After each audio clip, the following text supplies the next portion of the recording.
review a Stephen King book. He wrote this under the pen name of Richard Bachman.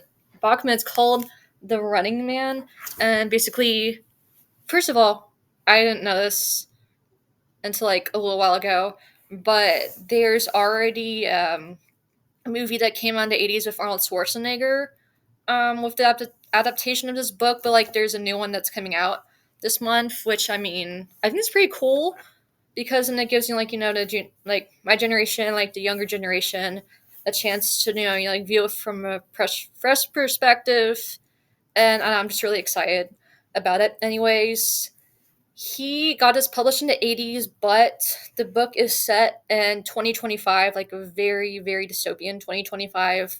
I mean, right now it feels dystopian, but this is like even more on the hardcore side of things. Thing like Trong or something along those lines.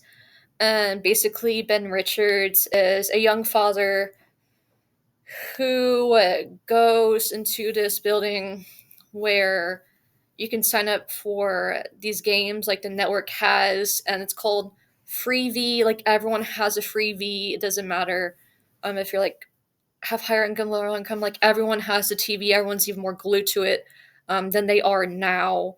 And like there's just like a shit ton of like pollution where you can go like if you go outside and you're like exposed to a lot like there's like so much more people have asthma on like a mass scale in the low income areas and like more likely to get cancer, just all that stuff. And then they have the Freevee because like they just stay inside whenever like the pollution levels are like at their highest, and just like there's nothing else to do but pass the time and just be in your apartment. And he gets slotted for the program called the Running Man, where he has to survive for 30 days, not get killed by law enforcement or like the Hunters, which is like a elite group of assassins who are like really good, like finding and killing the contestants. And he gets paid extra for killing law enforcement officers as well. And it's about him just like trying to survive and getting enough money for his family. The ending is very. I really. I mean, if you're new to my channel, hello. I'm a sucker for happy endings. I know, right? Shocker. Someone who loves Stephen King books, and where like a lot of them don't have a happy ending. I get like at least I'm happy whenever the main character or the main characters survive. I'm not gonna say who dies. I don't want to spoil it for you guys, but the ending is like, but it's not satisfying in a way, but at the same time, it's like, okay, I don't want to say anything else.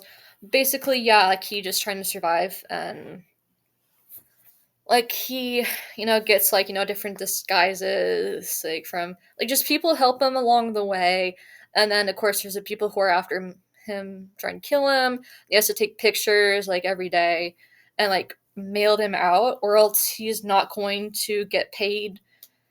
And there's like a lot more to it. I mean, it's like less than 500 pages, but like there's probably like a lot of like lore to it. I can get more into detail, but that's the gist. Like he has to keep on running, or else he's gonna die. I mean, obviously, like he can stay in like hotels and stuff.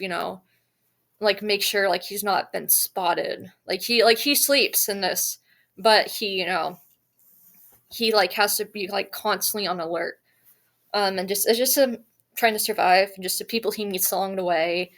And a lot of people like basically it's like the Hunger Games where like a lot of people are like, but like a bunch of them are like rooting for him to die, kind of like the Hunger Games. Like no one's rooting for him. like they want to see like the bloodshed, and it's kind of, I feel like it's also kind of a commentary on now, because like we like violent movies and stuff, or like true crime and things like that. And it's just, I mean, there's just a lot of parallels to this fictional world compared to what's happening now. And I wouldn't be surprised if this happens like years from now when they do like this kind of thing where like you sign up for these games and then like your life is at risk. Like I don't know, anything can happen. I mean, a lot of weird shit has happened over the decades, and just it's like living in one big ass episode of Black Mirror. This is like even more so because like sci-fi. No supernatural stuff here. Nope. It just like I say before, just a lot of people are down their luck, and the games are like literally like the only option they have. Caesar sent for games, just try to find work, and it just it's and I mean, like I said, there's a lot of parallels between this story and what's happening now. I mean, there's like so many layoffs are happening, and like pollution is just like gonna only get worse. And I feel like it's gonna be more like this, but it's not there yet.